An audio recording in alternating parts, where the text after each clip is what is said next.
CQ, and welcome back to the 599 Signal Report.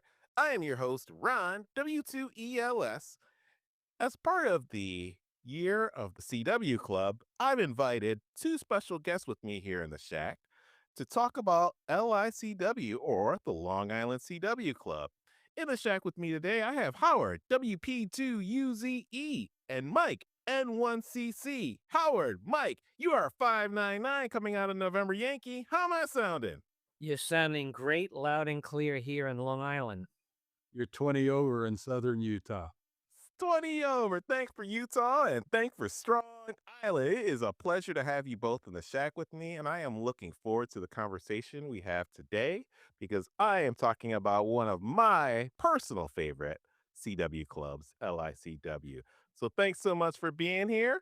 And just to get us started, of course, I would love to learn about the history of the Long Island CW.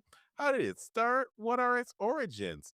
Howard, do you want to give us that backgrounder? Well, first of all, Ron, thank you very much for having myself and Mike today. It's a pleasure to be here.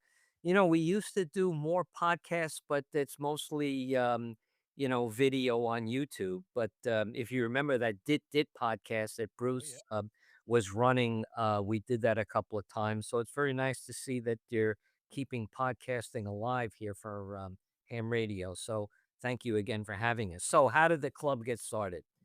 Well, we're coming up on field day in a couple of weeks, and field day in 2017, um, I was invited to go to one of the local ham radio clubs to operate there, and there was a shortage of CW field day operators, which is very common across the country. And it was a very big burden to do all the operating there just by ourselves and a couple of other guys. And after about 700 field day contacts over the hours and wearing headphones, which caused cauliflower ears for me because I don't like wearing headphones. Um, and the next day, Monday after field day, I still heard CW in my head. So I said to my friend Rich, K2UPS, we got to do something about this. How about we start a club on Long Island and just teach CW so that we could create more field day operators? And Rich said yes right away. And we started the club, Ron, and I went around and I strong armed everybody I knew in the three major clubs on Long Island to join. And when I had 52 members, I thought that was it. But then word got out, and then COVID hit. The whole nation was locked down. I had found out about Zoom, which was a great way of not having a brick and mortar facility, and you could Yeah. have people all over the country. And it would seem like you were just like right with each other. And the club exploded. And 8 years later, we have over 8,000 members in 72 countries in all 50 states. So I didn't expect this. And if you would have told me 8 years ago that this would be the member count that I had today, and then it would be taking me and Mike and a lot of other people's like 70 hours a week to keep this club running, I don't know if I would have done it, Ron. Wow. And my wife says, and I say this all the time, be careful what you wish for. And so I rubbed the magic lantern, and here we are today. And that's what we have. Here we are today, ballooned 8,000 members. At last check, it was 6,000, but wow, it is growing and growing strong. And wow, I am so amazed with it. So you mentioned it. The root of the club was to start by training folks to learn CW. Do you want to talk a little bit about Long Island CW's learning approach and teaching the code? Well, we have here Mike N1CC, who is actually the author of our curriculum. And Mike, would you please go ahead and talk about how we teach and why? Sure. Well, for starters, I'm only part of a very big team that has done all of the work. So I didn't write all of this stuff. I'm just part of the group. And our approach is very interesting.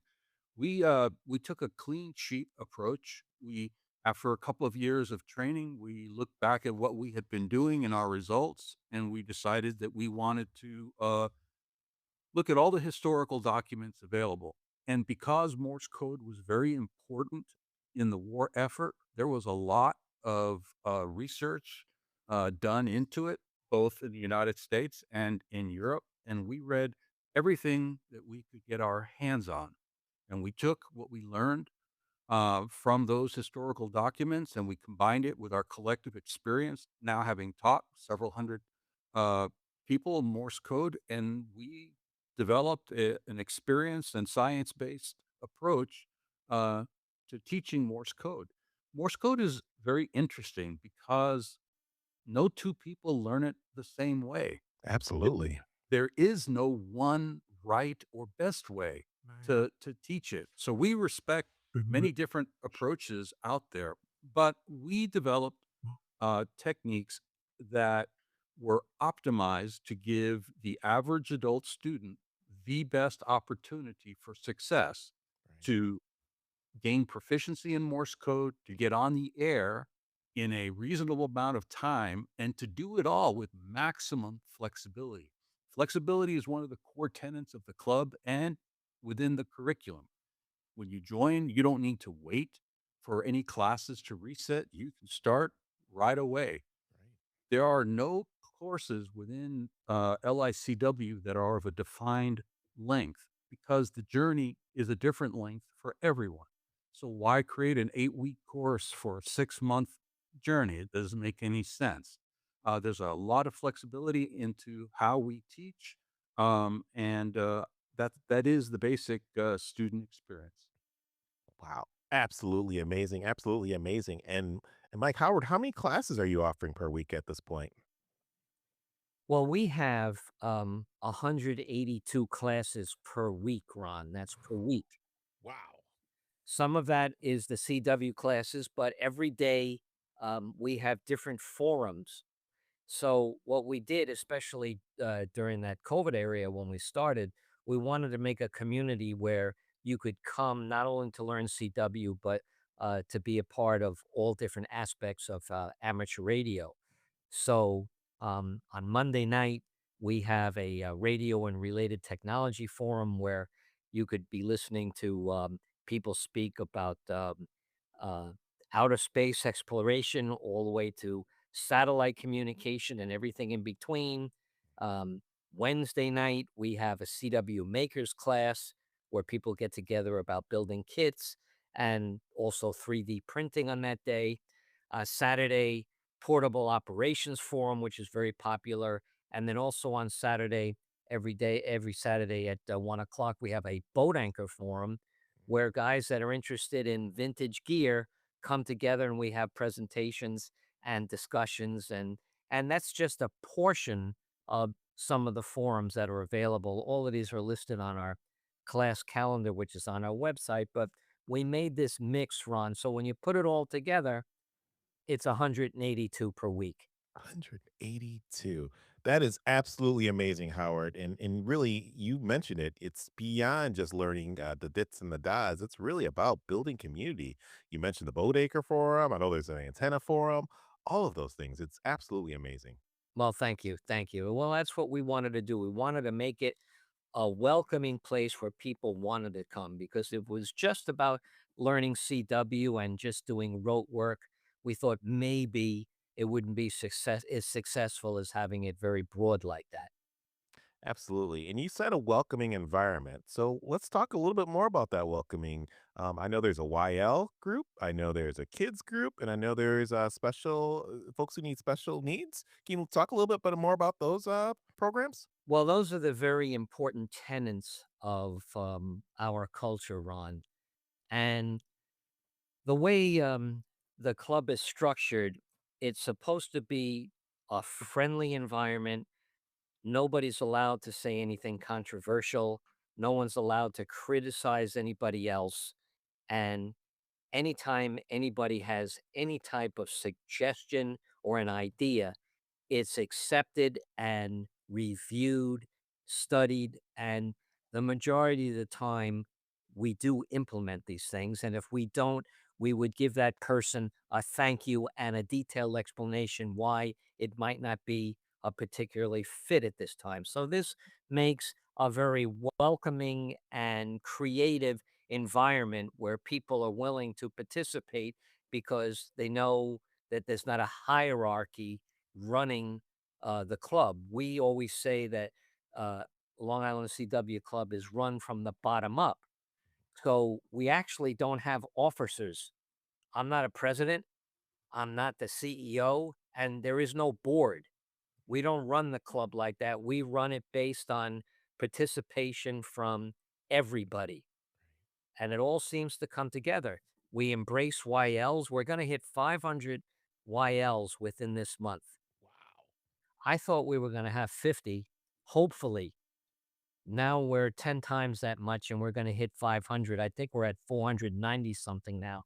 And we've had quite a few YLs come in over the past few weeks, comes in spurts. We also believe very much, Ron, in helping those that are not as fortunate as the majority of us. Now, what do I mean by that?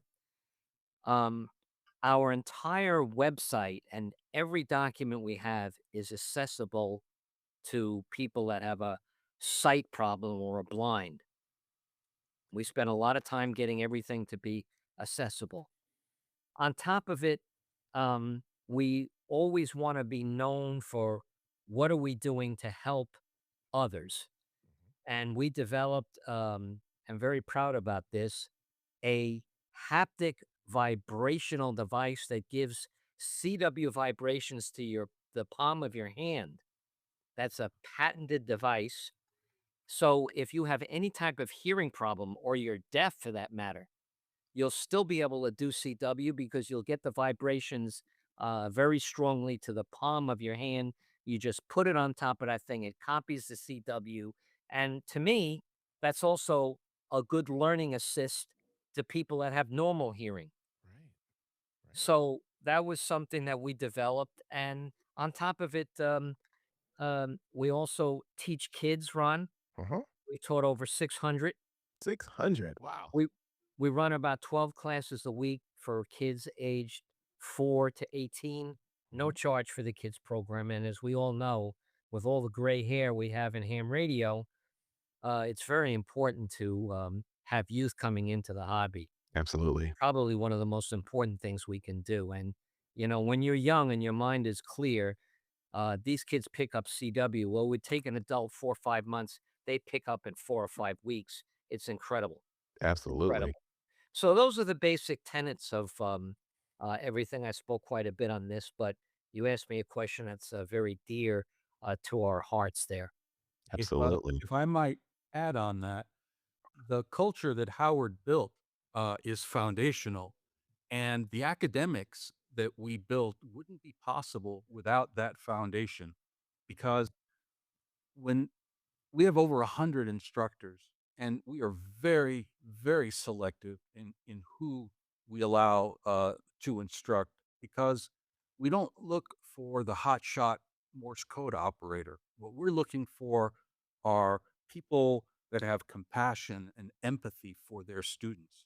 We want the most effective instructors are the ones that are the most relatable, who can remember what it was like to be in that class, um, to go through the frustrations of hitting plateaus and wondering if we were really going to ever get there or not. Those are the ones that provide the motivation and the inspiration to go forward. And that's part of our secret sauce because our students know very clearly that each LICW instructor is giving them the very best that they have. And as a result, after they learn Morse code, they are imbued with a sincere desire to give back and thus volunteer. And that is that magic circle that we call the secret sauce. And it's built on the foundation that Howard established. Absolutely. Shout out to my instructors. I won't name them all because I'm going to forget someone, but I had the absolute best LICW instructors that are out there, and I definitely appreciate all that they put into me. So I can definitely say that nothing but top notch teachers. Oh, great to hear that, Ron. Thank you. Absolutely. So let's go back to Field Day. So that's how the club was rooted. We're recording this podcast in early June. Can you talk about the Field Day program that LICW is offering this month? Well, I have to give Mike the credit for coming up with this idea. Uh, and it's kind of amazing in a way that after 8 years of running the club, we're finally going back to our roots and instructing in field day. We always had a field day class run Right. every year, but it was more of a casual thing, maybe like once a week or something. So, Mike, why don't you tell Ron and his listeners all about the field day program that you created here? Well, again, it was a team effort. We were just thinking about things when we were in Dayton, and we thought, why don't we go back to how this club began with Field Day as its beginnings, and then we thought, why limit this to just LICW members? Why don't we do something to give back to the general ham radio community? And so Right. we decided to conduct field day training, and we're going to conduct, I think, 40 classes in the month Fo- of June, open to the 40. public, um, that would prepare students at various levels. We have basic field day classes that just talk about what the exchange is and the history and the rules and whatnot. And we even have then advanced field day classes that get into more detail about how you interconnect your computer logging systems, et cetera. Um, and they have been a stunning success, even though we were on a very compressed schedule. Right. We all traveled back from Dayton on Monday, and by Thursday, the instructors were selected, trained, the curriculum was developed, the website was updated, 2 different trainers were programmed to support it. It's amazing the resources that are available at LICW and the flexibility and enthusiasm of our volunteers to do things. And so by that next weekend on June 1st, we launched our first field day class with 51 people in there, half of them non LICW members. And the feedback has been wonderful. And what's really nice is we're seeing non-members from Europe. We had one from Sri Lanka last night. Wow. Yeah, there's international energy behind this, and the feedback has been just tremendous. So I think this is a winner. We may expand this to support Winterfield Day as well, Great. and it may just become part of our culture and our legacy. That's absolutely awesome. Now, you didn't say how much you were charging for non-members to participate. They're open to the public, and they are free of charge, and they are welcome to come to as many of the classes as they like. Wow, that is absolutely awesome. That was a softball question for you, Mike. Yeah, yeah.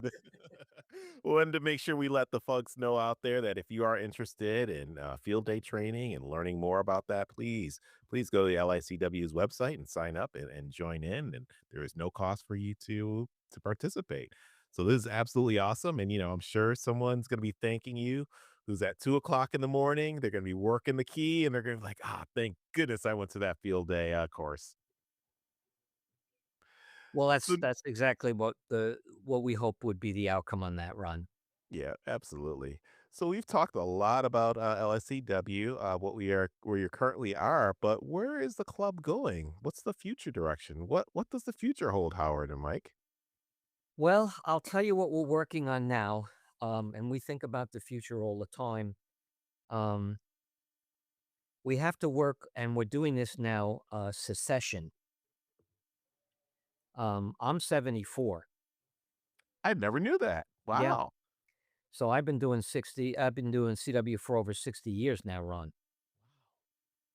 61, as a matter of fact. It's really frightening to figure out the math on this and say that. But if we want the club to continue and to be here, we have to work out a good succession.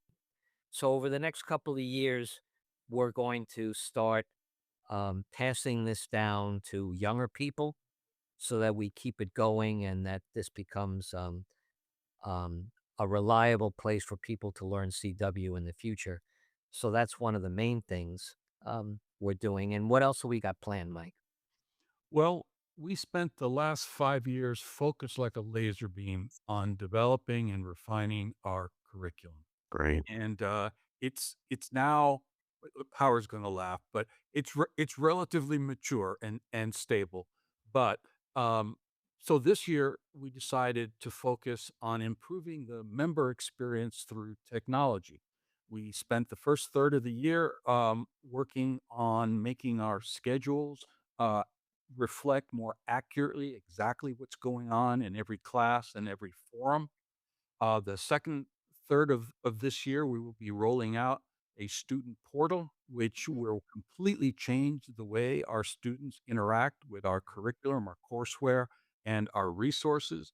And then the last part of this year is going to be what we call LICW Connect, which will give students better visibility into other LICW members that are on the air or want to get on the air or that need help or that want to be members or that live within a certain geographical circle that they might want to get together for fellowship. So that's the strategic direction for this year. That is absolutely amazing. I am looking forward to all of those things, Mike, and definitely look forward to getting that portal and that connect. Oh, it sounds awesome. Looking forward to it. Well, these are the things that come up, Ron, when the people that are running an organization listen. Right. I mean, you can listen and not pay attention. You can listen and never enact. But if you listen, pay attention, and enact what people are suggesting, you'd be surprised the power that you have. And let's face it, in ham radio, there's a lot of smart people.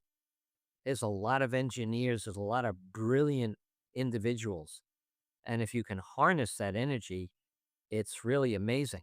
Yes. And just these ideas that Mike uh, came up with, and other people in committee, uh, these didn't originate with me. I mean, if we were just listening to what I was thinking, the club would be a lot smaller than it is today. And that's why I also know, as far as secession, it's time to pass it to younger people so it continues. And these are very important things for all ham radio clubs to consider. We hear a lot of times that, we hear this all the time, and I'm not going to say anything new that your listeners haven't heard. Some people, they go to ham radio meetings as a stranger and nobody talks to them. Right. You hear that? I mean, You even do. even the CEO of the ARRL wrote that in QST in his column uh, the other month. We would never do something like that. Let me give you an example, Ron. Yeah. Please.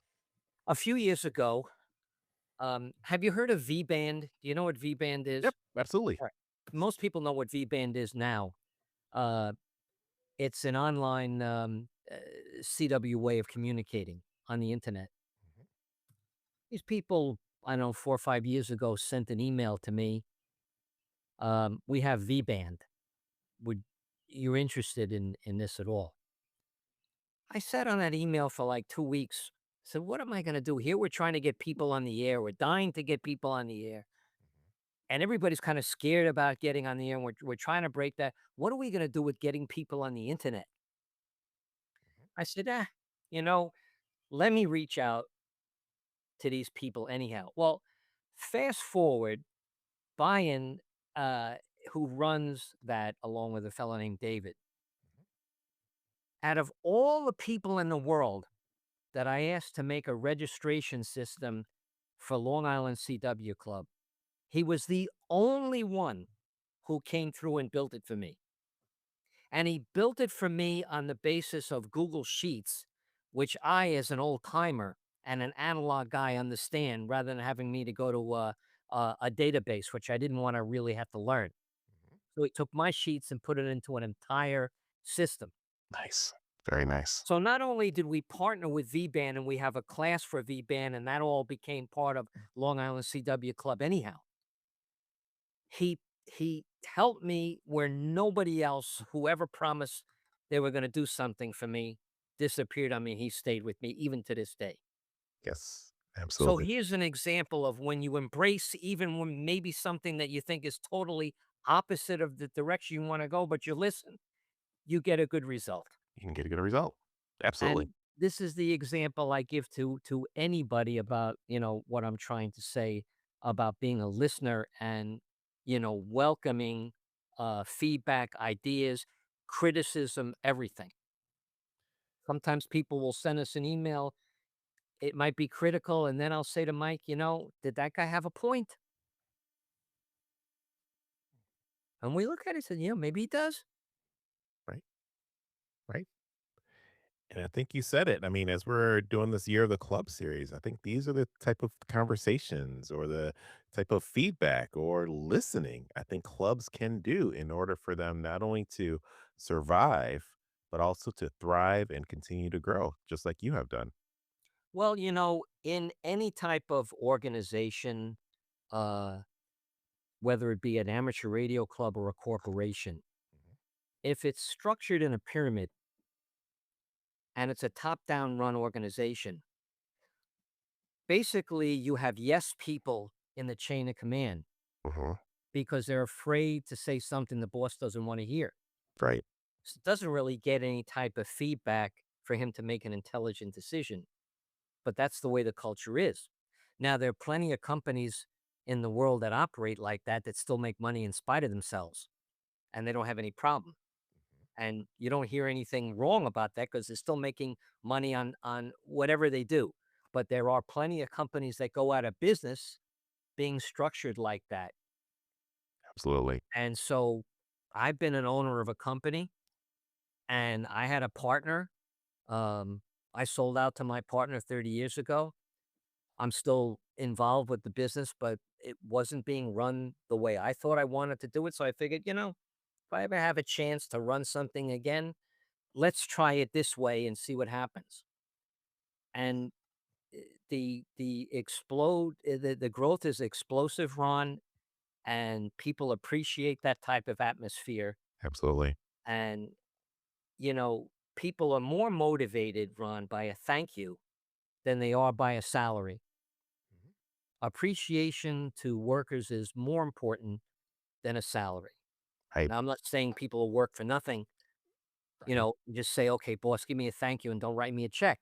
Let's not go that extreme. But Yeah. in a conceptual way, this is what I'm trying to say here. And, Right. in the year of the club and the Long Island CW Club was very fortunate to be voted uh, the club of the year at the Absolutely. Dayton Hamvention. These are some of the things, as long as we're touching on it, that I wouldn't mind passing down. I mean, if they leave with me, no one's going to know about it, but maybe somebody in 10 years will be listening to this podcast and they'll get something out of it. Absolutely. And congratulations on being Club of the Year. Congratulations to all of us because it's all of us as a part of the Long Island CW making us Club of the Year. So congratulations to us all. Well, thank you very much, Ron. I'm glad you're a part of the club too. Absolutely. So, with that said, I do want to go back to the beginning. So, as we do have newer hams that are interested in CW on this podcast that typically listen or are just looking for that advice and looking for a way to get started, how would you recommend they get started with Long Island CW? Mike? Well, you just go to the website and you click membership and you join. And every member is warmly greeted individually by Howard. And then you're given very clear guidance on how to engage with our academics. There's some intro videos to watch, and then you can jump right in whenever you're ready to beginner classes, which occur 7 days a week. We have classes as early as 5 in the morning, as late as 10 o'clock at night.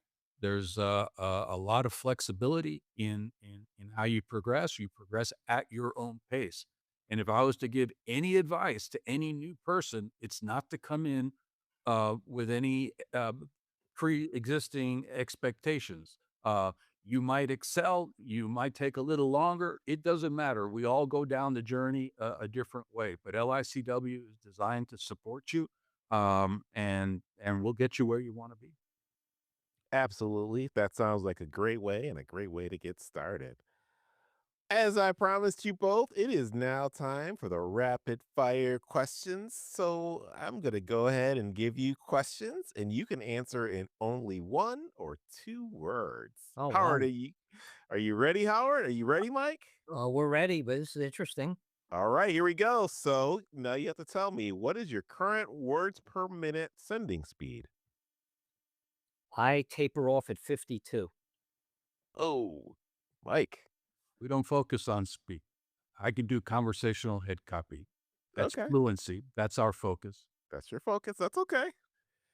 All right. Do you prefer QRP or do you like to bring the power with QRO? Well, for me, I do operate QRP, but I prefer having people answer me, so I would prefer power. You prefer the power? I own 6 amplifiers. I think we got the answer there. All right. I know you both do contests. So, what's your favorite contest? I like anything that has to do with 160 meters. That's my favorite band. Okay, 160. Mike? I'm not a contester. I like to rag chew.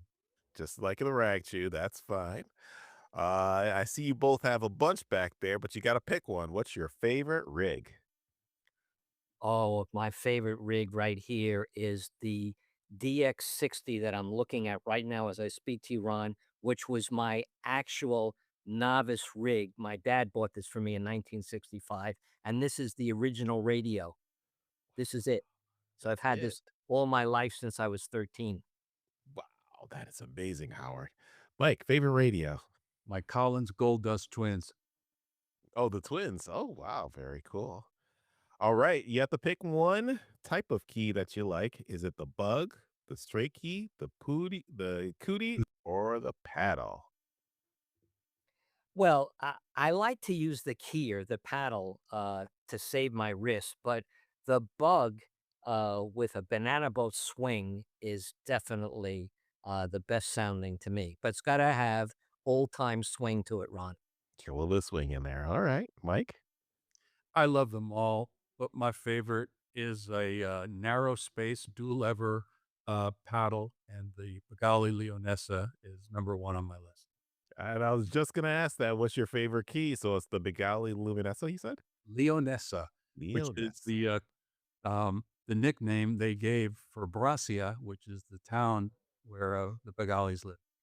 Well, Very Ron, I have the Bengali HST right here, which my head copy class gifted to me a few years ago. So not only is it sentimental, but it's a beautiful single lever paddle key. wow. Sounds amazing. Well, you both survived the rapid fire question. See, it wasn't that painful.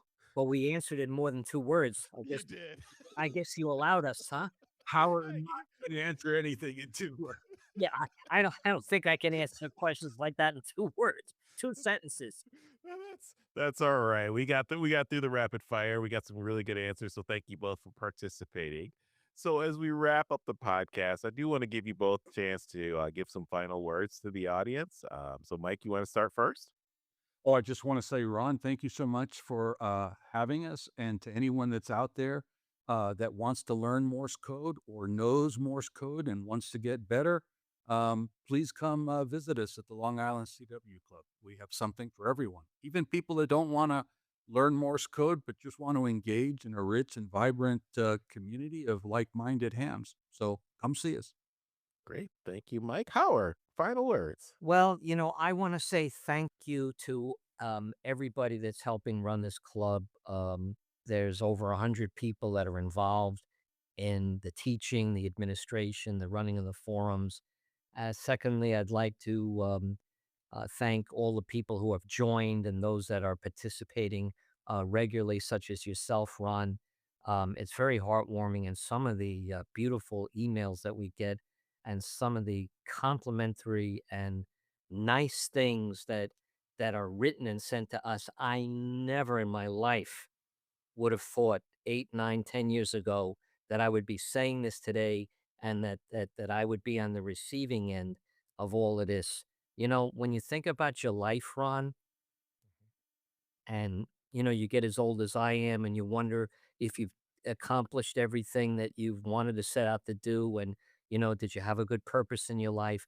where you kind to others and giving to others. I mean, this club has really made it, my life worthwhile, and it just put the icing on the cake. So I just had nothing but gratitude to everybody who's involved, and especially to Mike here. This club wouldn't be what it is today if it wasn't for Mike spending untold hours on, the curriculum, the revision of it, and everything. So thank you, Mike. Oh, Great. Howard, none of that work would have mattered at all if it wasn't built on the foundation that you created and on the tremendous work of all of our volunteers. Yes, indeed. So I want to personally thank both of you for the club. I nothing but great things to say about the club and my experience being a member, and definitely look forward to growing forward with you both. And we will wrap this podcast, and I will wish you both a fine 73 and da da da da da. Okay. Thank you very much, Ron. Thank you. Thanks so much. Take care. 73s.